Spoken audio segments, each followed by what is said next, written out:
Hi, and welcome back to another episode of the Elite Wealth Podcast. I'm Patrick, and as always, joined by Matthew and Victor. And today we're going to talk about the mistakes that maybe your parents made when it came to financial planning. But before that, we're going to go back in a time machine to when we were 10 years old. And what did you want to be when you were 10 years old? I can start off with this one. It's actually embarrassingly easy, I guess. But I wanted to be a pitcher, baseball pitcher. Pitcher? I did. I was going to say a fisherman. No. Not yet. No. And if you've seen Patrick throw a ball, it's probably a little far-fetched. Have you seen me throw a ball? I don't know. I have. Oh, It's got a mean curve. No, I could get up into the mid-80s. That's it. That's as fast That's as I could impressive. throw. That's good. The problem is I couldn't get any movement. Did you on hit the for ball. yourself or you had a DH? No, I couldn't hit a ball for a squat. What? No, but I could. Bruce, were you The problem is I could throw pretty hard, but I couldn't make it move. I just had a hard time making it move because when I tried to get the grip on the ball, it would go two-seam, but it would go, yeah, it just was, I had to struggle with it. So my dreams were dashed. It'll happen. How about you? Mine was to be Brett Favre. So obviously that didn't happen. What? You were a quarterback in college, though. Yeah. Not quite. Are we going to Brett compare Favre. stats between you two someday? Yeah. His Quarterback throwing stats? stats are probably 100 times better than mine, but I don't know. We should look at that. That'd be I think fun. we should do that for an episode. Why don't you send us your reaction and let us know what you think? Should we compare these two guys on their quarterback stats in college? That'd be kind of fun. Oh wait, high school. We'll go back to high school because I don't have any stats you played in college. Right, you played bench warmer in college. What Hot tub. You were a hot tub club, weren't you? What position did you play in college? I didn't. I was smarter than that. All right, so you go back to Matt here. Brett Favre, yes, Mr. Brett Favre. One track So, mind. One track mind, He was absolutely. either that or a farmer. Yeah, you didn't send any illicit pictures, did you? Mm-mm. Okay, good man. No. How about you? Similarly to Matthew, I wanna didn't have be a lot Brett of Favre too? I didn't have a lot of desire to be anything until I was older. But I think when I was that age, I really wanted to be an NFL player.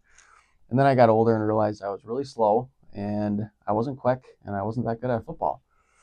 Because There is a what you difference have to between remember, There's a difference between quick and fast, right? I was fast. I was not quick, which Right. is what you need to be. Right. But people don't realize the skill gap between college football. Me and Matt played college football and the NFL. It is completely night and day difference. If you make it to the NFL, you're a gift from God. I don't know how you do it. Well, I think the other thing too is even from high school to college, I would guess. I That's would a big guess deal. is a pretty big gap Huge, too, right? Yeah. Yeah. Well, I was. Because Christian was a pretty great player, wasn't he, at North Dakota State? Christian Watson? He was, but I mean, not to brag, but I was probably the best player on the team, and I was In high school. I was a bench warmer in college. Right. Right. So that goes to show how. Well, big it of a wasn't like you difference it played for is. some little Division 7 That's school true either. too. Not that there can't be good players, but When you get to the D1 level, it's just a crazy how different good ballgame. people are. yeah, smash. And that's what you said. A lot of times you say you wish you could go back and play high school football again because you I had such a realized good how time. fun that was. Yeah.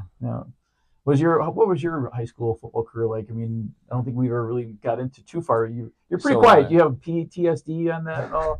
Or just- Our high school football team was not good, actually. We were Okay. a small school. But the nice part, I remember my coach actually asking me, he said, "Do you want to play both ways?" I said, "Absolutely." He's like, "You sure?" Because he knew I wanted to play and he didn't want me to get hurt. I'm like, screw that. I want to play both ways. So I was actually all conference as a quarterback and then as a safety on Oh, nice. defense. I remember him telling me the only reason why I didn't get first team all conference as a safety is because our team was so bad. So they give it to the conference championship or conference champion, which was fine. But it was a fun experience. I will say but that. our football was not our forte. Our baseball team was much better in high school. I will say playing both ways is impressive because I did not have the stamina to do that. I was a low stamina guy. It was a lot of running. I can imagine how many miles I feel like I ran in high school because I would run to the sideline to get the play, run back to the huddle, run the play, scramble, run around, and then I was on punt. I was on everything, I think, besides kickoff and kick return. Never Were came you in off the field. 6-man? Is that 6-man? No, I league? wasn't 6-man. Not that small of a school, I'm It was fun, guessing. though. I did play junior high and a little bit so hey, we got that right. And I was probably playing Junior tower. high, I was probably playing tower defense. What position did you play? So you're gonna laugh your butt off on it. So I was defensive lineman and I was tight end. Oh, yeah. Why is what I that played. funny? Yeah, what's wrong with that? Just Don't make fun of those guys. No, you Were look at you me. an end like Clay Matthews? You No, had long I hair? was. No, well, I did play, but no, I was. Yeah, we had a 4-man line. Yeah. So 4-3. You were yeah, inside or 4-3. outside? I was inside. Inside. But I don't know. I just. You had the dirty jersey at the end of the game. I did. It was fun. I had a good time. I did play both ways for like a game, and I like that's too hard. So I give you a lot of credit. It was fun. So I was like, I was sucking wind because it's a lot of work and it's different. But anyways, so that was what we wanted to be and do when we were 10 years old. And here we are. Yeah, here we are. So there we go. Sitting behind the desk. Right. So now we're going to talk about what maybe our parents got wrong when it came to financial planning. And I think this is really interesting because I was talking about this a little bit earlier with the guys that if you're 60 or older in general, that your parents, it was a different world. When your parents retired, they probably retired with a pension, with a Social Security check, not a whole lot to mess up, quite frankly. Pretty straightforward. And I would say my parents were on the tail end of that group of people where they had really good pension. They had a little 401k, probably the last 6-7 years they were working, but basically it's Social Security and pension for them. And I think that's very interesting. But we want to talk about the folks that, your parents retired with a 401k or some sort of employer-sponsored retirement plan. What that looked like, because I think there was, were you relying more on yourself and your own savings to get you in and through retirement versus relying on these other programs that you contributed to one way or another, but it was just a little bit different. It was more, let's call it forced savings, where now it's a little more optional. So, and I'll actually start off on this one because myself, I think when I look at my parents, I wouldn't say per se they did something wrong. I think they did the best they could with what they had. But just drawing on from my experience, one time early in my career, there was a couple I was working with, and I was trying to help them understand the value of investing in a Roth. And their big goal, their focus was, and this, mind you, they were 50 years old at this time, was to help the kids pay for college. And they didn't have a lot saved yet. They had maybe 50, 60,000 saved, which was, in that short a period of time, I'd be hitting the panic button pretty hard, because otherwise you're working a long time. So trying to help them understand that, yes, it's great. It's very wonderful to help the kids out. And it's really is very, inspiring that they want to do something like that, but they didn't have the cash flow to fully fund their retirement and do that. And just trying to help them understand to do that first, but they were really set on that. And I would say that was a mistake where, yes, we want to take care of our kids. We want to help out. We want to do what we can, but you shouldn't do it at your own peril, because nobody's going to be there to help bail you out. And maybe the kids will, but do you want to feel that burden? Do you want to feel like a burden that you're relying on the kids to help you with your own retirement? Just because you help them out, that doesn't guarantee anything. The kids can be great, but that's still to this day that kind of bugs me a little bit. And I wish I would have pushed a little harder, because I feel like I let them down. I didn't help them understand that they really needed to prioritize saving for themselves, because their goal is to retire at 62. And there's just no way, not like that. They didn't have a pension. They just didn't, there wasn't anything out there. Social Security was, okay, but for their spend, I mean, this couple, they were enjoying, and it's crazy how distinctly I remember this, but they were spending somewhere around, $8,000-9,000 a month net. And that wasn't going to change in retirement. And I just can't see where they were going to come up with another, $40,000-50,000 a year of income from their savings at the rate they were saving. Just wasn't going to get it done. But that's so I just kind of, that's where I think a mistake sometimes that can happen, that I would say, not my parents, but a situation, because I think my parents, like I said, they were more the pension people still from that. So not too much big on from it. So unless we don't have to say for protecting the innocent, and so you guys don't get yelled at, it doesn't have to be your parents, right? It can just be an example of, you saw, you have clients or somebody that you ran into that their kids or how they planned or whatever they did for their retirement maybe was a mistake versus what you would have recommended. Again, like I said, we'll protect you, so we don't have to, name any names here. Yeah, I can go next, just talking about so I'll use when I grew up, just because I don't think they'll mind me talking about a lot of what my parents told me is, they didn't necessarily have the time just with raising kids to, go into detail in terms of learning all the different topics. I mean, that's part of the reason why I'm in this business, just because I was so interested in it, and it wasn't necessarily something that we spoke about.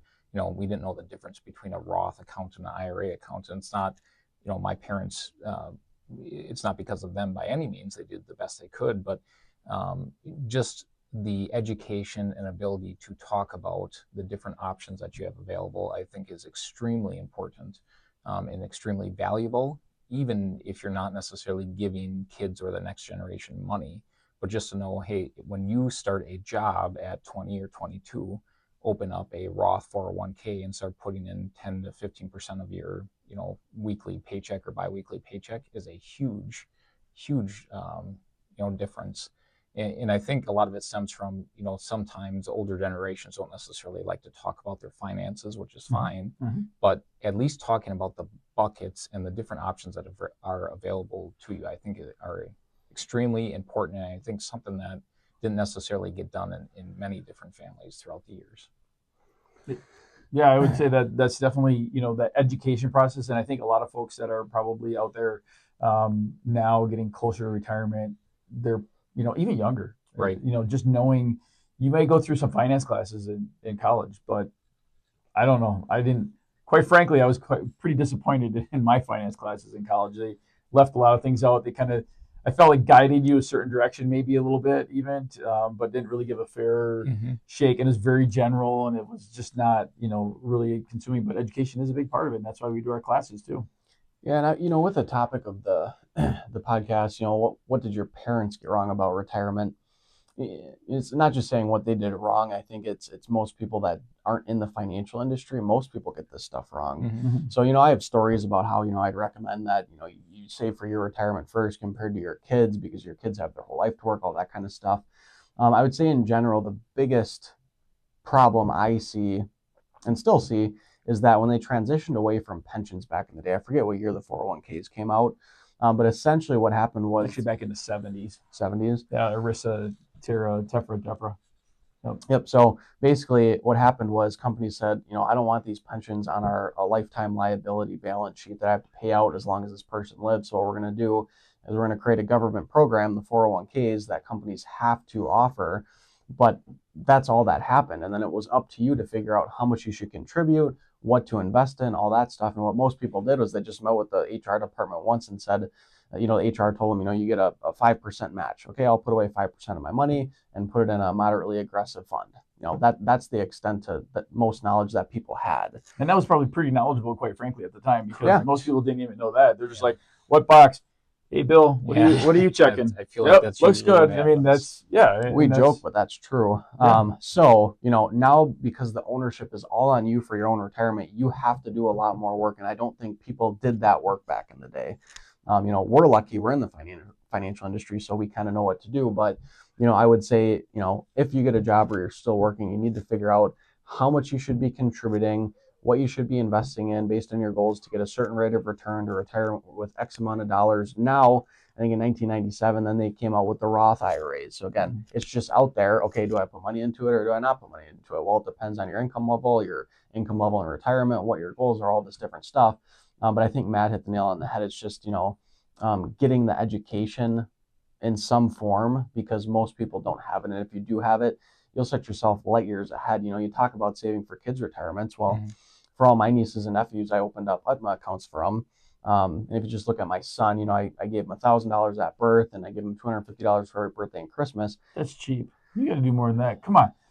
If you bought your kid a PS3 or whatever revision they're on now. They're on the PS6 now, I think. 6. Well, how much is that? $500-$600? That's true. You can't do better than that? So here's the thing. Even with my small contribution, he's going to have like $25,000, but he had 20 years worth. That's one semester. Okay, just let's hear me out. Okay. So that's 20 years of growth most people never get. Right. So if you have $20,000 when you're 20 years old, that's going to turn into $1 million at retirement age with average rate of return. Yeah. So, if you couldn't fund your like you guys were talking about, if you couldn't help your kids as much as you wanted to, you can easily do it for your grandkids by contributing small amounts when they're born. So if that's something you want to make up for, you definitely can. Well, and on that note, if you're watching this and you haven't had a chance to sign up grandkids for, or kids if you have young enough kids, for the Trump accounts, you can just get over the name of it because it doesn't matter. What's really important, quite frankly, is the fact that it's free money. So especially depending upon when they were born, they could qualify for the $1,000. Otherwise, most other children are going to qualify for the $250, and you can contribute whatever you want. Well, now there's limits, but you can contribute to it on an annual basis. The portal's open, Matt. I think you did that. Yeah, I was. I've been signed up for it. Matt forgot his password, so didn't forget my password, but it definitely Bald seems head or like people they're- too. Yeah. Okay. No. But I was able to get back in today. But I just want to make sure that I understood how to sign up. So you go on, like Patrick's referencing, if your child is born between 2025 and 2028, a child will receive $1,000 to begin. And then you can select, if you want to put it in the S&P 500 index, they have a couple different index options in there to choose from.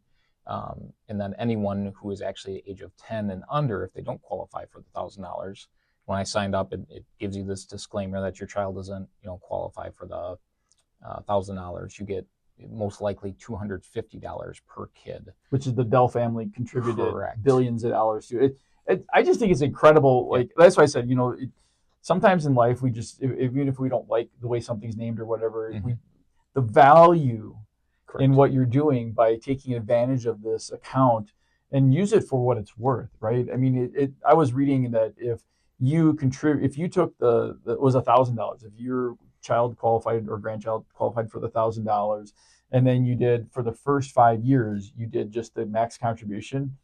At retirement, they'd have well over $1 million, and it's that time element. There's so much time that goes by. It is. It's incredible. And just thinking about giving people the opportunity to be able to use this money or have this money for something greater for themselves down the road that maybe never had the opportunity to do it. Even if no money gets added to it, it's incredible. And I think it's an amazing thing. And I think the Dells, I don't know much about them per se other than, Dell computers, but it's pretty incredible that they're very philanthropic and they thought so much of the program overall that they wanted to fund that for kids outside of that. And it's incredible. And something to watch. Obviously, we don't know what's going to happen, but listening to different people talk about it recently. So the Dells were one family that obviously donated a lot. I think Ray Dalio and his family or trust donated some.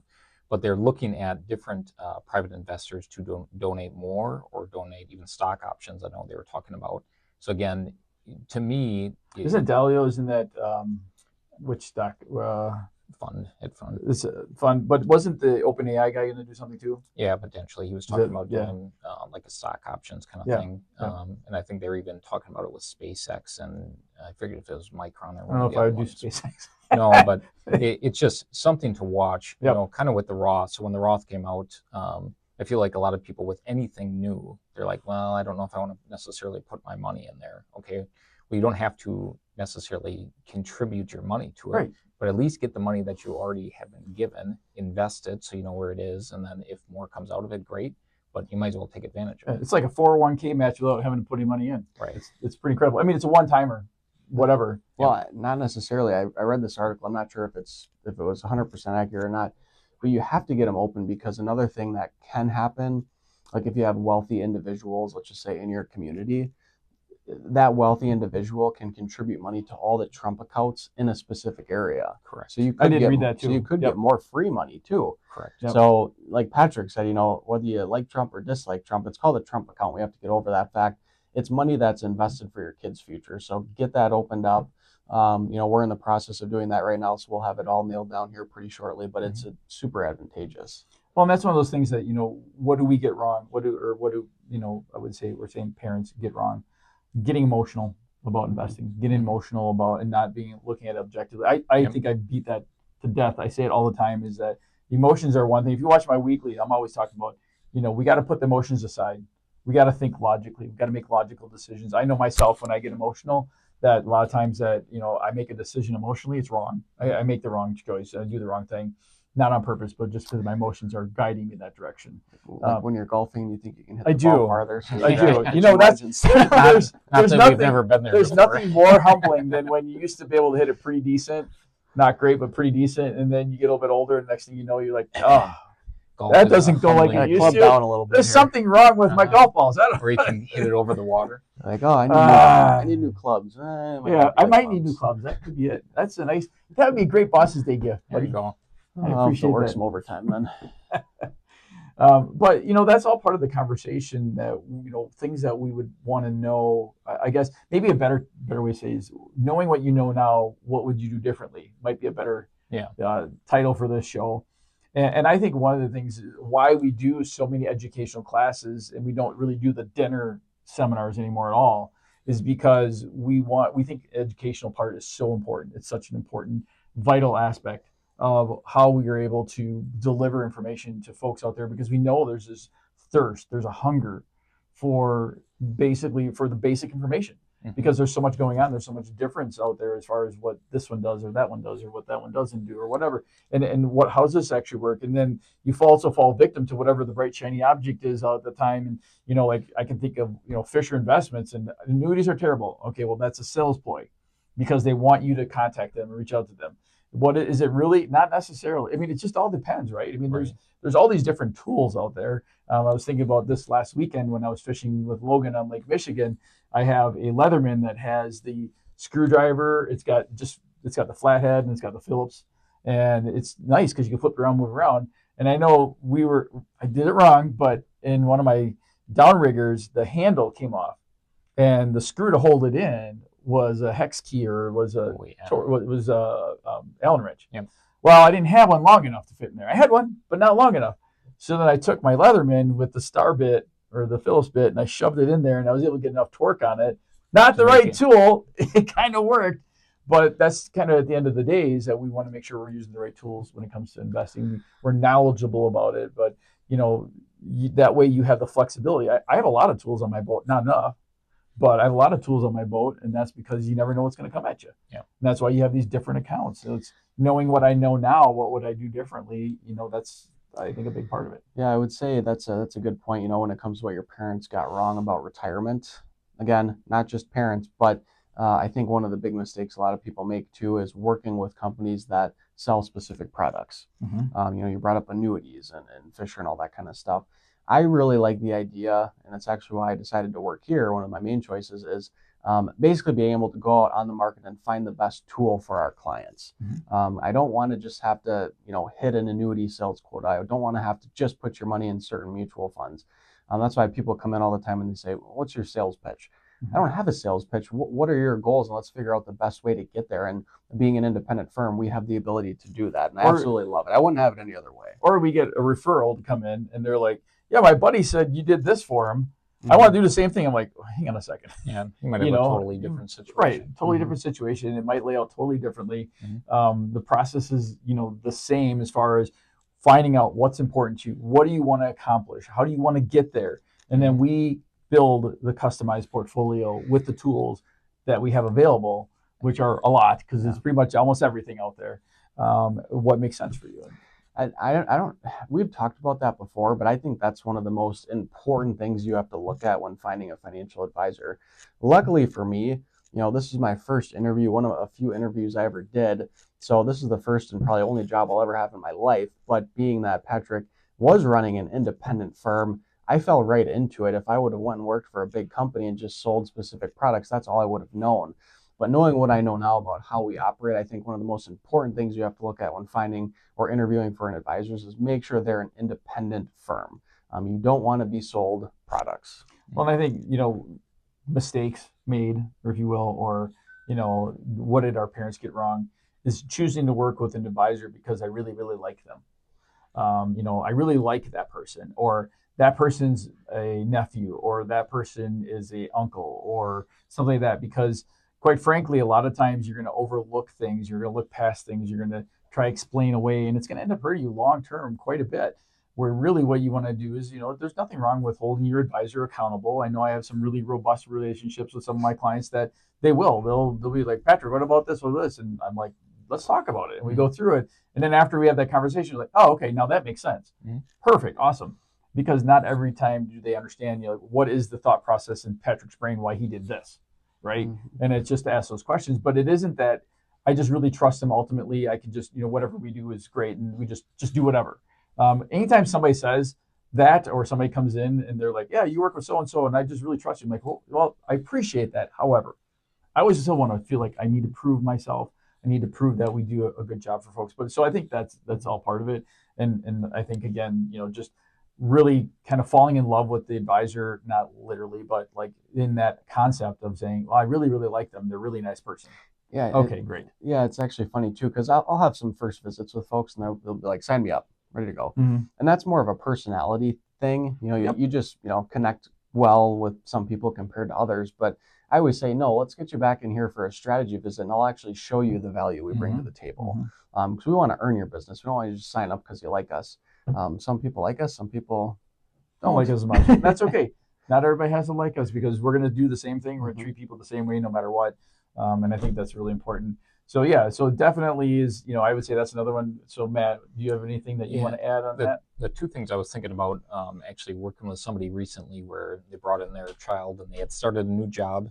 And it was kind of neat to see them go through the paperwork, because in our eyes, we're so used to seeing it. You just go right to the end quickly because you know how it's going to go. But actually walking them through and explaining it was kind of a neat process, just to feel like you're seeing it from their eyes a little bit. But the two things I was thinking about is, number one, especially if you're younger, investing aggressively, right?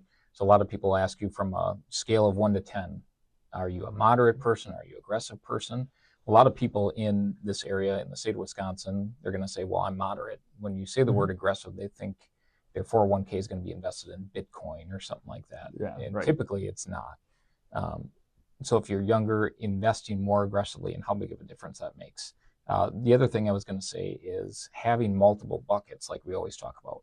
So a lot of people put all of their focus into a pre-tax bucket or a Roth bucket, and just the power, like we've talked about in our different podcasts, of having maybe a Roth bucket, maybe a pre-tax bucket, maybe a brokerage bucket, just so that when you want to retire, you have the option to pull from these different buckets depending on what tax situation that you're in. I think is extremely powerful. A lot of people get so focused on the pre-tax bucket, and that's your nest egg, like we always talk about. But I think it's very powerful, not only to diversify your investments, but to diversify your tax situation and your different buckets available to you. And I think that's what all goes to, like, when we custom build out somebody's retirement strategy, right? Because we're looking at all these different pieces, and we have the I guess it's the advantage of being able to see people all along the line of retirement, all the different phases of retirement. Right. So we can draw on that knowledge and experience and say, you're here, but when you're here, I have to make sure I do things right here so that you don't have these problems. Correct. And it's just to make sure that we have that ability to see forward and be able to project, and knowing in real life, in the real world, and not just on a computer that tells us, okay, in 30 years, you're going to have $1,876. Okay, you're not, because that's wrong. All projections are wrong. They are to a point. But this way, we can just use live, real life and say, this is what we have to watch out for. This is some of the things that we've learned that's really important. And I always go back to my grandpa always used to say, especially when we went fishing, and listen to the other fishermen around you. So you say, God gave you two of these and one of these, use them in the correct proportion. Right. And that's really what you want to do. It is, and that's the thing is you listen and you learn. I learn sometimes from mistakes my clients made, and they say, gee, I wish I wouldn't have done this way. I wish I wouldn't have done that. I think, I know Victor had a situation where a client decided when gold was $5,000 an ounce to put it all in. And that was probably a pretty huge mistake at this point. Again, you don't know, but not diversifying. And I think that comes down to independence again. A lot of the, gold articles are published by people selling gold and gold companies. So obviously they're going to make it sound like the next best thing. So you have to be really careful. But, we have a lot of knowledge on what you need to do with retirement, because our clients are folks that are retired. But because of that, we know how to get you to that retirement point. So that's another thing too. The person that got you, to your retirement age may not be the best person to lead you through your retirement years. That's what we really specialize in. If you're younger than that, we'd love to have you come in and chat. We can give you the best advice we possibly can. But our specialty is retirement, and because of that, we're familiar with a lot of this stuff. Well, that makes me think of other folks that I know in the industry, and kind of people have their niches. Mm. Some people have work with business owners, and that's their big thing is work with business owners, and that's great. But do you think the person who's spending all that time working with business owners is going to have the same depth of knowledge as somebody who spends all their time working with retired families? That's really what we are, if you will, niche, if you will, and what we really focus on is working with the retired families. Yeah, we have a lot of families that had owned a business or run a side business, and that's totally different than somebody who specifically works with business benefits, with employer compensation packages and things like that. That's a totally different animal than what we do working with the other side, the retirement. Once you're done working, you sold the business, what have you, then that's where we really specialize in that. And we're not specializing in building out a customized retirement package for the employees and the highly comps and all this other stuff that gets more complicated. Give them all the credit, and that's great they do that, because that's not our forte. But our forte is working with mom and dad, and okay, how do we build out your retirement in a tax effective manner? How do we make sure that your estate is in good order? How do we make sure we get this money passed on to your beneficiaries the way you want? I mean, there's just so many different aspects to it. Social Security, and there's Medicare and pre-65 health insurance, and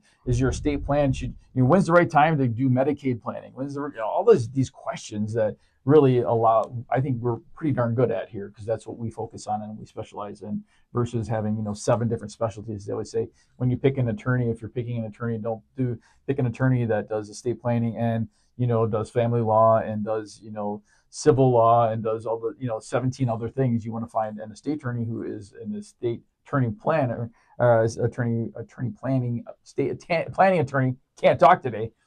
Estate planning attorney. Thinking about your balloon tower. I know my game's right there. I got to get to it.